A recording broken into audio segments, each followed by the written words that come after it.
So guys, जैसा कि हमने बीटीटीएस सीरीज के लास्ट एपिसोड में देखा कि शाओन क्वीन मेडुसा के साथ में मिलने के लिए जाता है पॉइजन गर्ल से, ताकि शाओन कोई तरीका निकाल सके जिससे कि पॉइजन गर्ल अपने इरनान बॉडी को कंट्रोल कर सके। लेकिन वो लोगों को ये बताती है कि मुलान वैली और गोल्डन वाइल्ड गूस सेक्ट हार मानने को तैयार नहीं है और वो लोग अभी भी जियामा एम्पायर पर कब्जा जमाना चाहते हैं, यानी कि अभी भी एक और फाइनल बैटल भी बचा हुआ है। और साथ ही साथ शाओन को स्नेक क्लेन में जाने पर यह बात भी पता चली थी कि मेडुसा की बॉडी के अंदर दो तरीके के एनर्जी डिसऑर्डर्स हैं, जिसकी वजह से मेडुसा की भी लाइफ खतरे में आ चुकी थी। इसीलिए शाओन सोचता है कि उसको जल्द से जल्द हेवनली सोल ब्लड मेल्टिंग पिल को बनाना होगा, ताकि वो मेडुसा के खतरे को पूरी तरीके से एलिमिनेट कर सके। और अब हमारी नेक्स्ट एपिसोड की शुरुआत होती है शाओन को दिखाते हुए, जहाँ पर वो एक जगह पे बैठा हुआ एक स्क्रोल को पढ़ रहा होता है, जिसके अंदर मेथड लिखा हुआ था सोल रिसरेक्शन पिल को बनाने का। और ये चीज उतनी भी आसान नहीं होने वाली थी जितना कि शाओन ने सोच कर रखा हुआ था। शाओन कहता है कि ये सब कुछ हुआ है उस फॉलन हार्ट फ्लेम की वजह से, क्योंकि वो चीज शाओन की बॉडी के अंदर जाने के साथ साथ क्वीन मेडुसा की भी बॉडी के अंदर जा चुकी थी, और इसी वजह से काइलन को वो एनर्जी डिसऑर्डर हो गया। शाओन कहता है कि सारी की सारी फसाद की जड़ तो मैं ही हूँ, इसीलिए वो कहने लगता है कि अब चाहे कुछ भी हो जाए, लेकिन अब मैं उसे दोबारा से ना तो हर्ट करूंगा और ना ही कोई ऐसा काम जिससे कि उसको कोई नुकसान हो। शाओन कहता है कि अगर मैं अच्छी तरीके से सोल रिसरेक्शन पिल को रिफाइन कर लेता हूँ, तब वो उसको यूज करने वाले की बॉडी में से सारे के सारे डिसऑर्डर्स को निकाल देता है और उसको यूज करने वाले को पूरी तरीके से सही कर देता है। लेकिन उस स्क्रोल के अंदर ये भी लिखा गया था कि इस मेडिसिन की जो पावर है वो कभी कभार थोड़ी सी ओवर बियरिंग भी हो जाती है। लेकिन शाओन इसके बारे में बहुत ही अच्छे तरीके से जानता था कि काइलन की ब्लड लाइन काफी ज्यादा एक्स्ट्रा ऑर्डिनरी है, इसीलिए उसके हिसाब से काइलन को सोल रिसरेक्शन पिल को संभालने में ज्यादा दिक्कत तो नहीं होनी चाहिए, बल्कि दिक्कत तो शाओन के लिए होने वाली थी, क्योंकि ये एक 7th ग्रेड की पिल होगी जिसको रिफाइन करना बिल्कुल भी आसान नहीं है इतने कम समय में। और उसको रिफाइन करने की प्रोसेस बहुत ही ज्यादा सावधानी के साथ में करनी पड़ेगी, क्योंकि अगर उससे गलती से भी कोई मिस्टेक हो जाती है तो वो खुद को नुकसान पहुंचाने के साथ साथ दूसरे लोगों को भी मार सकती है। यहाँ तक कि ऐसा काम करने की हिम्मत तो बड़े बड़े हाई लेवल के एल्केमिस्ट भी नहीं करते। लेकिन शाओन को सबसे बड़ी चिंता तो होती है काइलिन की, इसीलिए शाओन को कोशिश तो करनी ही होगी और ये रिस्क भी उठाना होगा। वो स्क्रोल को बंद करते हुए ये कहने लगता है कि जैसे ही मेरे पास में रिफाइनिंग की प्रोसेस को करने वाली सारी की सारी चीजें इकट्ठा हो जाएंगी, तो उसको जल्द से जल्द एक 7th ग्रेड की पिल को बनाने पर काम शुरू कर देना होगा। ये भी कहने लगता है कि अगर वो पहली बार में उसको नहीं बना पाया तो उसको दोबारा से भी कोशिश करनी पड़ेगी, जब तक कि उसको इस काम में सफलता प्राप्त नहीं हो जाती। लेकिन वो कहने लगता है कि सबसे पहले तो मुझे उस खतरे से छुटकारा पाना है जो कि अभी मेरे सामने है, जो कि है यान लुओटियन और मुलान वैली के तीनों ही एल्डर्स। शाओन, आइस एम्परर और रॉयल फैमिली के लीडर तीनों ही इस चीज को देख रहे होते हैं कि मुलान वैली में सुरक्षा कितनी ज्यादा कड़ी रखी गई है। इसलिए शाओन उन दोनों ही एम्परर से ये कहता है जब सुरक्षा को इतना ज्यादा कड़ा रखा गया है तो इसका मतलब तो यही होगा कि वो लोग भी हमारे द्वारा किए जाने वाले अटैक के बारे में पहले से ही जानते होंगे, जिससे कि उन्होंने सुरक्षा को बढ़ा दिया और हमसे लड़ने के लिए भी तैयार बैठे हैं। तो आइस एम्परर ये कहने लगते हैं कि हाँ, तुमने एकदम सही कहा, इस बार हमारे लिए खतरा कुछ ज्यादा ही बड़ा होने वाला है। शाओन से ये कहते हैं कि अगर मैं भी तुम्हारे साथ में चलूं तो कैसा रहेगा, मैं तुम्हारा साथ दूंगा तो दुश्मनों को निपटाने में ज्यादा देर नहीं लगेगी। तो फिर शाओन उन दोनों से ये कहता है कि हाँ, आप लोगों का ये कहना सही है, लेकिन पॉइजन सेक्ट के लीडर के हिसाब से हमें वहाँ पर कम से कम संख्या में जाकर उनका सफाया करना होगा। आप लोग बस इस बात को याद रखना कि अगर वहाँ पर सब कुछ एकदम ठीक होता रहे तब आप दोनों ही किसी के भी सामने नहीं आओगे, लेकिन अगर जैसे ही कोई भी गड़बड़ होती हुई नजर आती है तो आप लोगों को ही मिलकर उसे संभालना होगा। तो आइस एम्परर ये कहने लगते हैं कि हाँ ठीक है, हम तो वो संभाल लेंगे, लेकिन मेरी इस बात पर भी जरा तुम गौर करना कि अगर हमारे दुश्मनों को खत्म करना कुछ ज्यादा मुश्किल होने लगे तो तुम खुद को फोर्स मत करना अकेले सबको संभालने के लिए, क्योंकि तुम्हारी सुरक्षा हमारी यान अलायंस और गामा एम्पायर के लिए बहुत ही ज्यादा जरूरी है। तो शाओन कहता है कि ठीक है, हाँ मैं ये बात बहुत ही अच्छे तरीके से जानता हूँ। और फिर तभी यहाँ पर अगले ही पल आ जाते हैं स्नेक क्लेन के लोग, जो कि यहाँ पर आए होते हैं क्वीन मेडुसा के साथ में, जिसने खुद को छुपाने के लिए अपना एक नया ही सूट पहन लिया था। और फिर वो आ जाती है शाओन के सामने। तो शाओन कहता है कि मैं काफी खुश हूँ जो कि तुम यहाँ पर आई। तो मेडुसा तुरंत ही शाओन से पूछती है कि मुझे बताओ क्या सब कुछ एकदम रेडी है। तो आइस एम्परर ये बताते हैं कि हमारी यान अलायंस के सभी लोग एकदम ही तैयार हैं और उस जगह पर भी पहुंच चुके हैं जिसके बारे में उन लोगों को बताया गया था। इसीलिए फिर मेडुसा यहाँ पर अपने स्नेक क्लेन के लोगों से ये कह देती है कि तुम सभी के सभी लोग मिस्टर हाई बोदोंग के कहे हुए ऑर्डर को मानोगे, और अगर किसी ने भी उनके ऑर्डर को ना मानने की गुस्ताखी की तो मुझसे बुरा कोई भी नहीं होगा। जिससे कि वो स्नेक क्लेन के लोग उनका ऑर्डर मानने को तैयार हो जाते हैं। फिर तुरंत ही वो सभी के सभी यहाँ से निकल जाते हैं शाओन और क्वीन मेडुसा को छोड़कर, क्योंकि उन लोगों का काम होता है यहाँ पर खड़ी हुई प्रॉब्लम को संभालना। शाओयन सबसे पहले देखता है क्वीन मेडुसा को, तो क्वीन मेडुसा उसको देखते हुए उससे ये कहती है, वैसे मुझे याद है कि उस पॉइजन गर्ल ने तुम्हें एक छोटा सा जेड दिया था, मेरे हिसाब से अब तुम्हें उसको क्रश कर देना चाहिए। शाओयन तुरंत ही उस पॉइजनस जेड को निकाल कर उसको क्रश कर देता है ताकि उन लोगों को मूलान वैली और वाइल्ड गूस सेक्ट के सारे राज पता चल जाए। तभी शाओयन यहाँ पर क्वीन मेडुसा से ये कहने लगता है कि वैसे मैं तुमसे ये कहना तो नहीं चाहता, लेकिन अभी इतने कम समय में मैं तुम्हारे लिए हेवनली सोल ब्लड मेल्टिंग पिल को रिफाइन नहीं कर सकता, इसीलिए मुझे सबसे पहले अपनी मेडिसिन रिफाइनिंग स्किल्स को इम्प्रूव करना पड़ेगा, जिसके बाद फिर मैं बेशक तुरंत ही उस पिल को रिफाइनिंग करना शुरू भी कर दूंगा और तुम अपने खतरे के बारे में बिल्कुल भूल जाओ, क्योंकि केवल 2 सालों के अंदर ही मैं इस काम में सक्सेसफुल भी हो जाऊंगा। तो क्वीन मेडुसा उसकी तरफ एक छोटी सी स्माइल देती है और कहती कुछ भी नहीं है। और तभी यहाँ पर अचानक से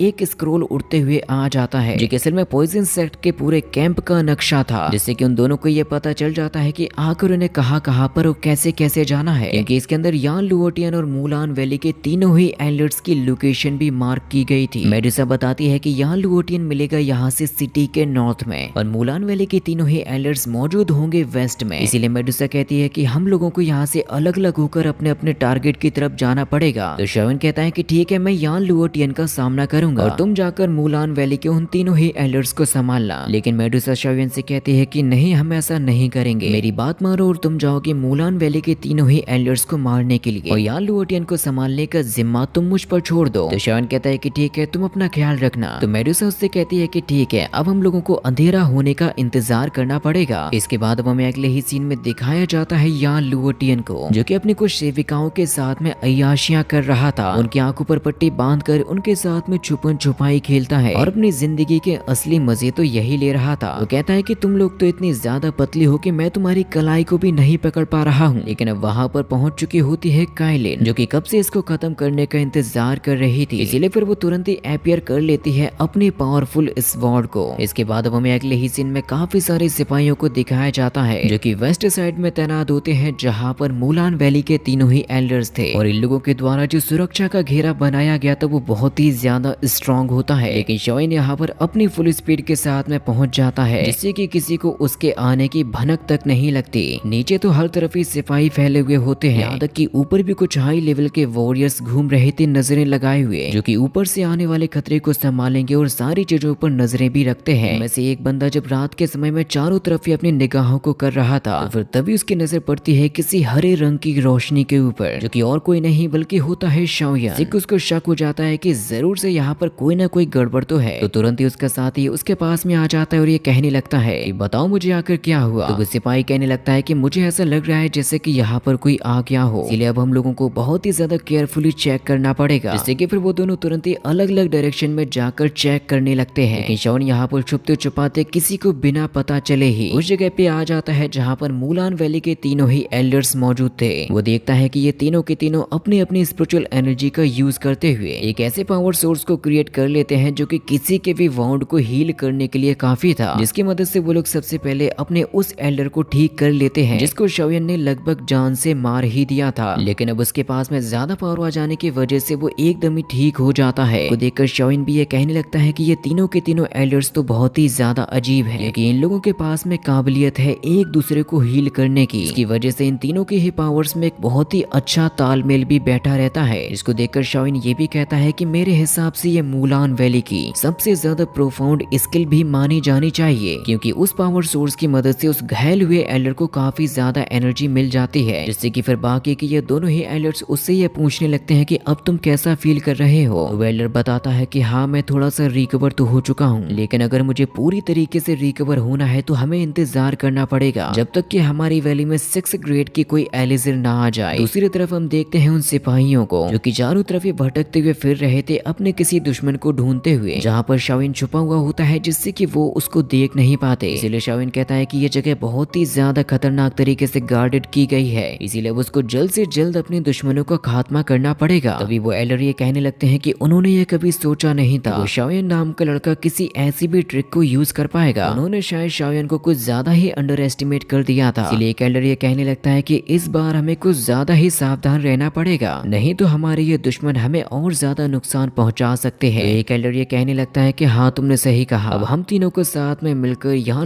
को टियन की भी मदद लेनी होगी, जिससे कि अगर पॉइजन गर्ल भी हमारा साथ ना दे तब भी हम लोग यान एलायंस को पूरी तरीके से तबाह कर पाएंगे, उसको खत्म कर पाएंगे और तब जाकर हमारा इरादा पूरा होगा जियामा एम्पायर पर कब्जा करने का। वो लोग अपनी ये प्लानिंग बना ही रहे थे कि तभी हम देखते हैं शाओयान को यहाँ पर अपने हेवनली फायर के 3 प्रोफाउंड ट्रांसफॉर्मेशन टेक्निक को यूज करने लगता है, जिससे कि वो तुरंत ही लाइट की स्पीड से जाकर इन एल्डर्स के ऊपर अटैक करने लगता है और उसका टारगेट होता है वही कमजोर एल्डर। लेकिन तब तक उसके सामने वो दोनों ही एल्डर्स आकर उसका सामना करने लगते हैं, लेकिन इतने से आकर शाओयान को होने ही क्या वाला था, वो उन दोनों ही पावरफुल एल्डर्स को बराबरी की टक्कर देता है। जब तक ये एल्डर्स ये समझ पाते कि वो लोग किसी नकली यान से लड़ रहे थे तब तक काफी देर हो जाती है और असली शाओयान उस कमजोर वाले एल्डर को पकड़ लेता है और वो ये भी कहता है कि मैं इस ट्रिक को 2 बार यूज कर चुका हूँ, अब मैं तुम लोगों को बेवकूफ समझूं या फिर अपने आप को लकी कि मैं दोनों ही बार कामयाब हो गया और तुम लोग दोनों ही बार हारने वाले हो। और अब इसके आगे जो बहुत ही ज्यादा इंटेंस फाइट होने वाली है वो हम लोग नेक्स्ट पार्ट में देखेंगे।